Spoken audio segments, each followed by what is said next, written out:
Stay tuned for the Joan Quinn Profiles. As an editor for Andy Warhol's Interview, the Los Angeles Herald-Examiner, LA Style, and Detour magazines, Joan covered the social set, the Hollywood hotshots, the international art scene, the mysteries of food, the excitement of travel, and the fabulous world of fashion. Joan continues to find creative people on the cutting edge who make things happen. Here's Joan Agajanian Quinn. Hi, I'm Joan Quinn, and welcome to the Joan Quinn Profiles. Waiting to be profiled is actress Daisy Hall and artist Juan Carrillo. Daisy Hall was born in Los Angeles to entrepreneur Mort Hall and actress Diana Lynn. Daisy went to boarding school in upstate New York, a school with heavy leanings towards the arts, and at 17 she moved to Paris. Did you continue your education there, Daisy? Yes, I did. I studied the language for a while, for about 6 months, and then I moved to Paris and enrolled myself in an acting conservatory there. Oh. The Cours Simon, which is pretty famous. You know, René Simon from the Comédie Française. And did you take all your classes in French at that point? yes, it was and I was the only foreigner. It was really, that's really where I learned how to speak French, because it was sort of sink or swim. And did you actually perform in French as well? Yes, I did several plays and a couple of small movies, and then what eventually happened was I got 3 big parts in 3 big movies, and all of them at the last minute fell through because of money.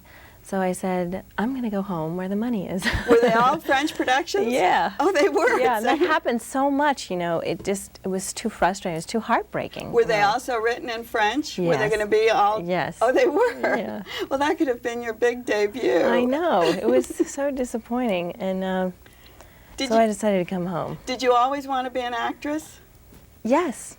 I guess I used to put on little shows with my stepsister when I was like 7 and 8, and then I wrote my first play when I was 12. Oh, so you directed it. Still living here then? Yeah, I was in New York at that point. Oh, you were in New York then, yeah. Putting on your little plays? Yes. Your mother was a very well-known actress. Yeah, in the 40s and 50s, and whose career was cut short because of illness. Yeah, she died in 1972. And she was a wonderful piano player. Columbia signed her when she was 14 years old. They came to see her at a concert she was giving, and they signed her right away. And her first movie was The Major and the Minor with Ginger Rogers. Did she dance as well, or was she just dramatic? Just dramatic, mostly. Did you feel that she was a big influence on your life? Well, I was so young when she died that I don't remember that much about her, but probably genetically and spiritually, I'm sure she had, that influence on me. Is that what took you to boarding school, because your mother was gone? We all went to boarding school. We lived in it. Once she died, I was born here, and then we moved to New York City. And once she died, we moved to a farm in the country, and there sort of wasn't any other thing to do besides go to boarding school, so we all went. I see. The other thing that probably would have taken you to New York is your grandmother. Did that have a bearing on what you were doing at the time? Well, my grandmother was such a big influence on me. She owned and edited the New York Post for 30 years. And she was such a strong woman. I had very strong women, role models in my family.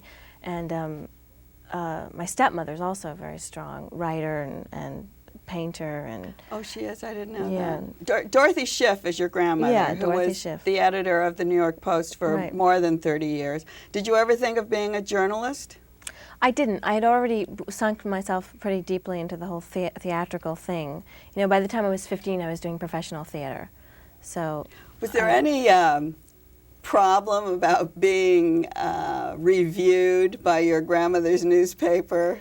Did anyone ever give you any trouble about that? That's a great question. Yeah, yeah. When I would, I guess they always. Well, I pretty much got good reviews. So. So I got especially lucky with the Post. Was there a Mr. Schiff? There were 4 Mr. Schiffs.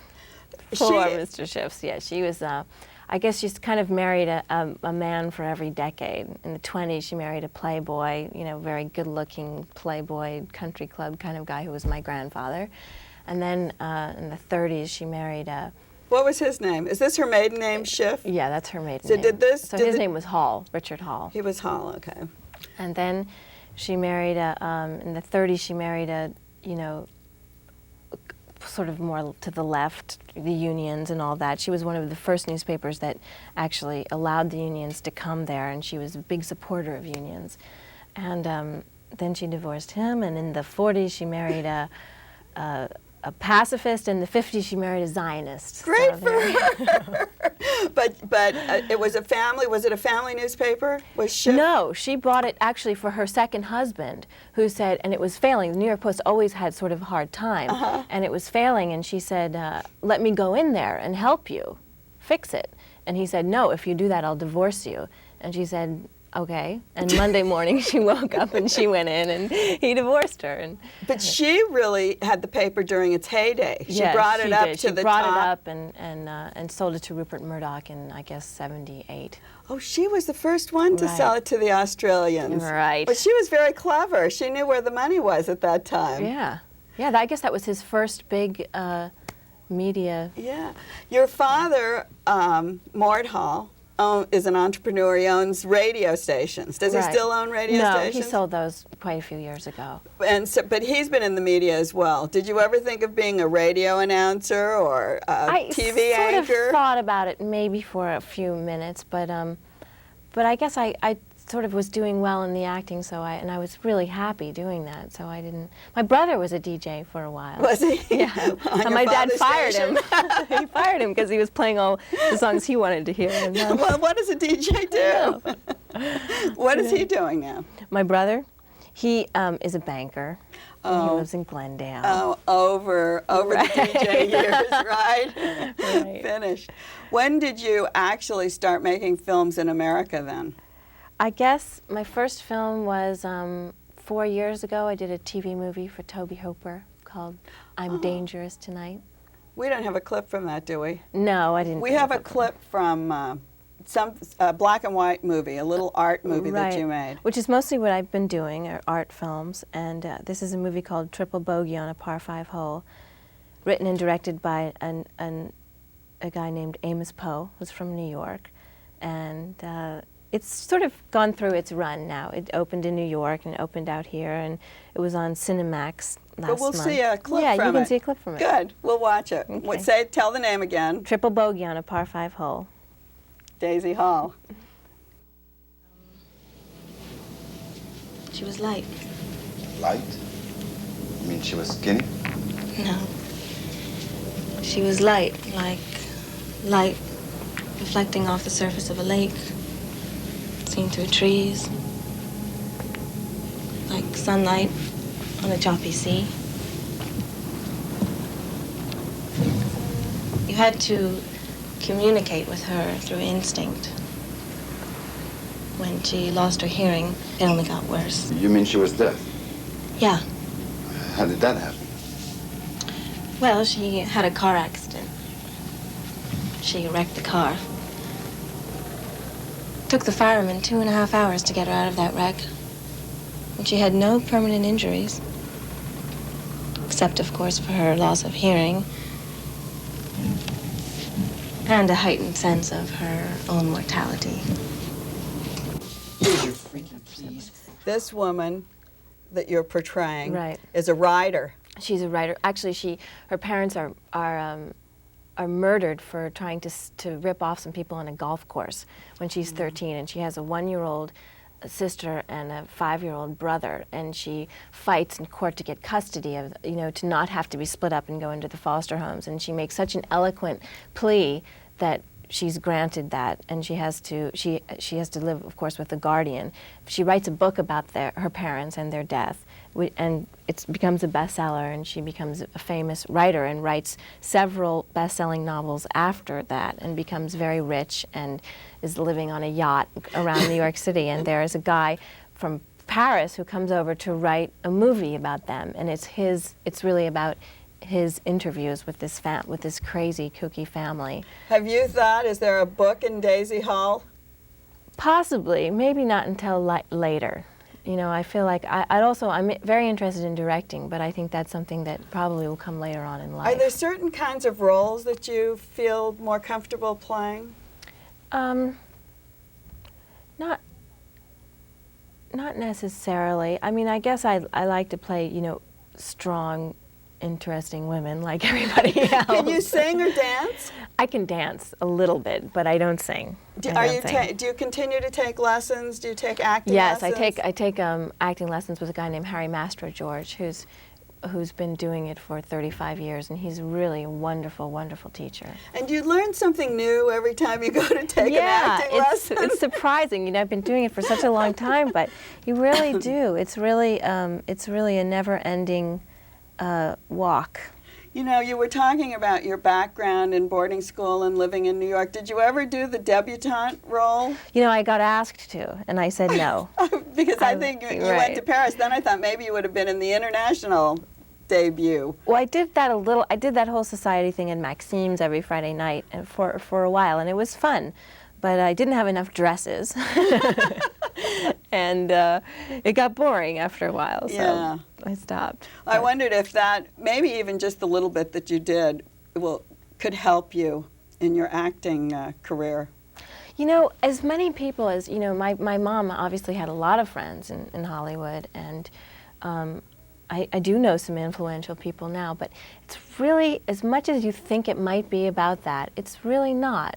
You know, you really have to come up on your own, and you have to, once I think you get to a certain point, then you can make a phone call and say, look, it's between me and Sally Smith for this part. Can you put in a good word? At that point you can do something, but it's really, people who make it really do it by themselves, I think. Did you ever think of taking a different path than acting? You know what? I tried to give it up. When I was in Paris, I tried to give it up for 2 years, and I was selling paintings. I was selling American painters in France, and I did pretty well with it. I made quite a lot of money, and it was really fun, and I can get almost as excited about a painting as I can about a part. I really, really love painting, and I love to find new artists, and I love to promote them.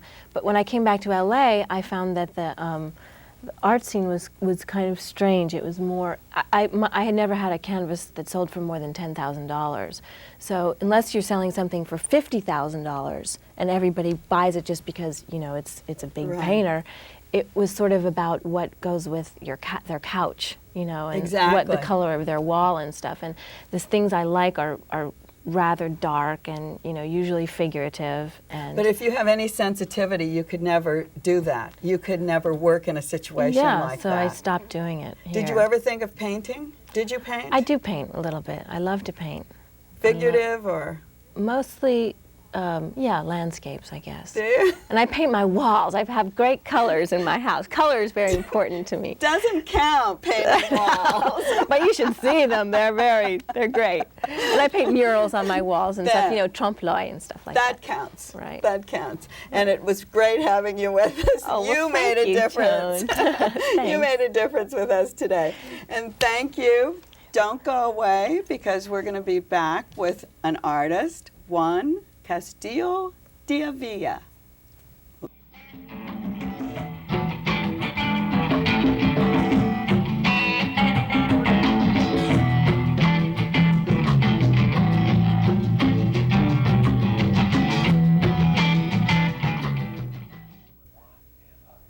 Hi, I'm Joan Quinn, and we're back with artist Juan Carrillo de Avila. You'll see his paintings on the set. Also, Juan is just in from France, and he's showing his work at a gallery on Robertson Boulevard, which was opened by Sandrine Ashkenazi, who's sitting next to him, and Vivian Bauer, the two co-owners of Gallery Étoile. Juan Carrillo was born in Fortuna, Spain, and raised in Salamanca. In the Eastern European and also French tradition, he studied architecture, then went to get a degree in art history from the Royal Academy of Fine Arts in San Francisco and Madrid. He is now living and painting in Paris. and he's just arrived in Los Angeles for his one-man show at the Galerie Étoile. When did you get interested in painting? Quand avez-vous été intéressé à peindre? J'étais intéressé par la peinture à l'âge de 5 ans déjà. He was interested in painting since he was 5 years old. How did that start? Were you drawing at the time? Comment ça s'est passé la première fois que vous avez peint? C'est commencé parce qu'à côté de moi habitait une famille où la famille avait une fillette de 5 ans et on se rencontrait souvent, normal, on était petits. Et j'ai l'idée un jour de faire son visage, alors je ne savais pas comment faire. Alors j'ai trouvé un couvercle d'une boîte en carton qui servait à enfermer des habits. Et j'ai l'idée de couper un bout à l'intérieur, un carré, comme j'ai pu bien sûr, et je l'ai fixé avec 2 morceaux de bois, je l'ai posé par terre, et j'ai mis donc la fillette, qui s'appelait Inès, son prénom d'ailleurs, en face de moi. Et alors, j'ai pris un crayon et j'ai fait ce dessin de cette fillette comme je savais, comme je pouvais. Et après cela, j'ai fait cadeau à cette fille. Stop, ce petit dessin. I think. I want to know what the beginning of what you said was. Okay, he met a girl, and she was 5 years old, and he was 5 years old, and he started to make her portrait, and then to thank him because she liked the work. He gave him 2 corners, and they went to buy like a tournesol wood, and that's it. That's the way he sold his first paint. So you sold your first painting at 5 years old. Vous avez vendu votre premier tableau à 5 ans. Oui, exactement. So have you been painting ever since? Et depuis, vous peignez tout le temps? Depuis j'ai peint, mais je peux dire que dans la peinture, j'ai percé dans ma carrière à travers le monde, ça va faire environ 32 ans. Of course, since then he's painting, but he's been recognized like an artist about 32 years ago. Yes, and you were recognized in Spain with the gold medal from the king. Is that right? The gold medal The of gold medal Paris. of Paris, I see. Vous avez été reconnu aussi à Paris par avec votre médaille d'or. Oui, c'est une distinction que Paris décerne aux hautes personnalités, soit du monde politique ou artistique de passage dans la ville. Okay, this kind of medal is given by the Paris to the people, very important people, artists, political people who just come and visit Paris. Oh, so you came as a very special guest to France. Vous êtes allé à Paris en tant qu'invité spécial de la ville de Paris. Oui, oui. And he also was a special guest with the King of Spain. Et vous avez été également invité par le roi d'Espagne. Disons qu'avec le roi d'Espagne, Juan Carlos, j'ai entretenu une grande relation. C'est un monsieur que j'ai connu depuis 1954, alors qu'il, lui, il était loin de savoir qu'il a été roi. Et par chance, il a été roi. Et depuis ce temps-là, on entretient des relations très importantes entre eux. Actually, he has a long relationship with the King of Spain. He met him before he was the king, and he didn't even know he was going to be a king. Ah, is that right? Did you? I know you have a great passion for horses, and he loves horses as well. Did you ride together? Elle sait que vous aimez beaucoup les chevaux et qu'il aime beaucoup les chevaux. Êtes-vous montés ensemble? Yes. Yes, yes. You also are from a noble family, de Avila, and we should probably be calling you Duke. Elle sait que vous descendez d'une grande famille de ducs et de duchesses et elle pense qu'il faudrait mieux vous appeler duc. Non, pas du tout. No, does the king call you Duke? Est-ce que le roi vous appelle duc? Non. Non.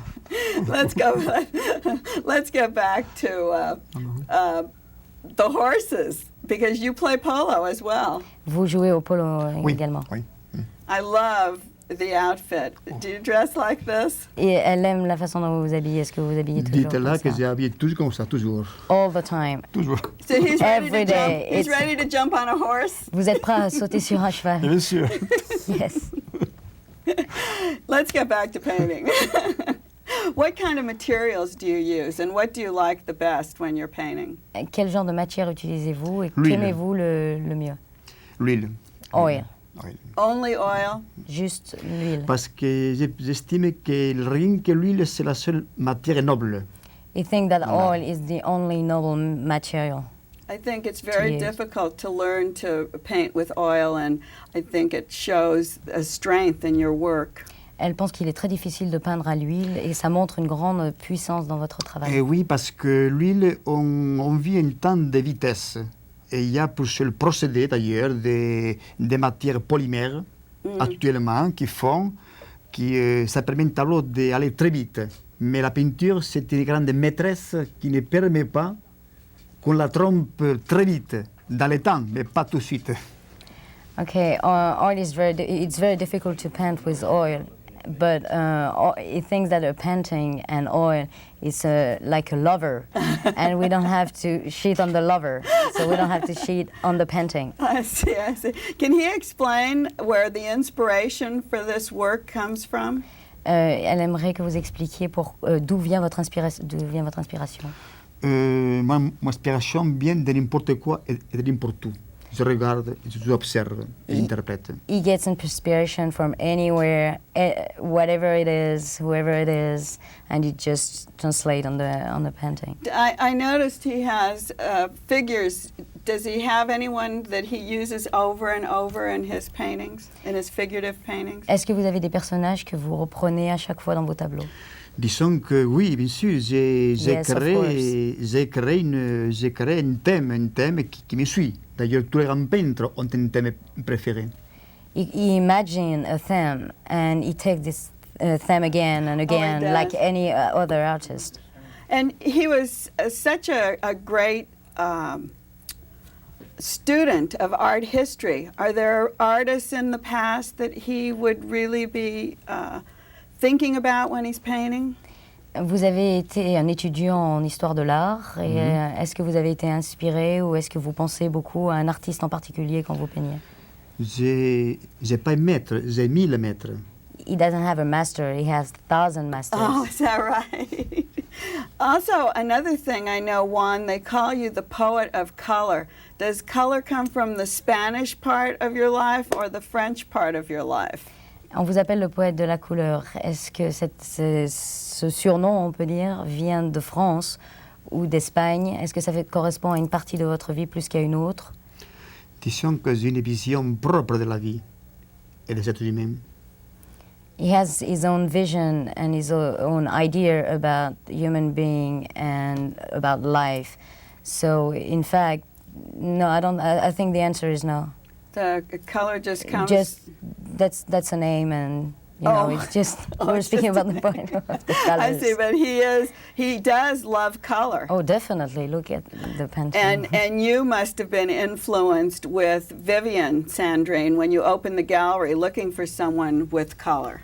Definitely, Vivian had the idea first of all for the gallery, and she's been to France and she met Juan. And the painting was great, and we wanted to expose French painters anyway. So even if Juan is Spanish, he comes from France and he's living in France now. So, yes. And had the two of you been in the gallery business before? She was in the gallery for a long time, and she used to sell also paintings. So, but I didn't. So this is new for you. Completely new. And how did you find meeting this wonderful-looking painter with this terrific... She discovered him, but he's very famous, so it was pretty easy. And her choice, I agree completely for her choice. Because it's beautiful. Would you ever live anywhere else other than Europe? Avez-vous vécu à d'autres endroits que New York, que l'Europe? Que l'Europe, non. Non. Maintenant, vous verrez que Los Angeles me plaît tellement qu'il est possible qu'il vienne m'installer ici. Oh, it was his first time in Los Angeles, but he loves it so much, so maybe he's going to move here. Oh, that sounds good to me. We have good light and good color for the poet of colors. Elle pense que c'est une bonne idée parce qu'ici, il y a beaucoup de lumière et beaucoup de couleurs, donc pour le poète de la couleur. Absolument. Is he still painting? He said when he was 5 he started out doing portraits. Does he still do portraiture? Est-ce que vous peignez encore des portraits? Non, non. Non, parce que les portraits, la photographie a pris le pas sur les portraits. No, because now we have the pictures, the camera and video cameras, so I think for the portrait it's over with the painting. It doesn't do that anymore. You don't think of seeing things with your own eye a different way from a camera. Et vous ne pensez pas qu'avec vos yeux, vous voyez de façon différente? Mais il est possible qu'un jour, j'y revienne un bel portrait. Il est possible. Maybe you will come back to the portrait. Okay, we want you to do that. Do you have, when you do a still life, do you put the things out on a table and paint from that? Quand vous faites des peintures ou des natures mortes, est-ce que vous mettez les choses sur la table, vous les exposez et vous repeignez? No. Jamais. Tout d'imagination. No, everything is in imagination, it's in his head. Well, then I think you could live anywhere, Juan. Alors, elle pense que vous pouvez vivre n'importe où. Et oui, parce que l'art, c'est une vision métaphysique du monde. Okay, the art is a metaphysical vision of the world. Also, when we talked the other day about what really makes an artist, what are the things that you think come together to make an artist? Nous avons parlé la dernière fois des éléments qui faisaient un artiste. Qu'est-ce que vous pensez à votre sujet qui a fait de vous l'artiste? Là, c'est un point qui m'intéresse beaucoup parce qu'il y a beaucoup de personnes qui n'ont rien à faire dans l'art. Et après, je continuerai après. It's a very interesting question for him because he thinks that a lot of people has nothing to do with art. Oh, is that right? And what does he think he has to do with it? Et donc, de quelle façon pensez-vous que vous avez pour être un artiste véritable, déjà, pour commencer, un artiste, c'est un malade, c'est névrosé. Okay, you think first of all, to be an artist, you have to be sick. It's neurose. Yeah. First of all. I think to be a talk show host, you have to be sick. Et elle pense aussi que pour faire une émission télé, il faut être névrosé. You know why? Oui, you know why? Because absolument. our time is up and we can't talk anymore. Right, parce que notre temps est fini et on ne peut plus parler.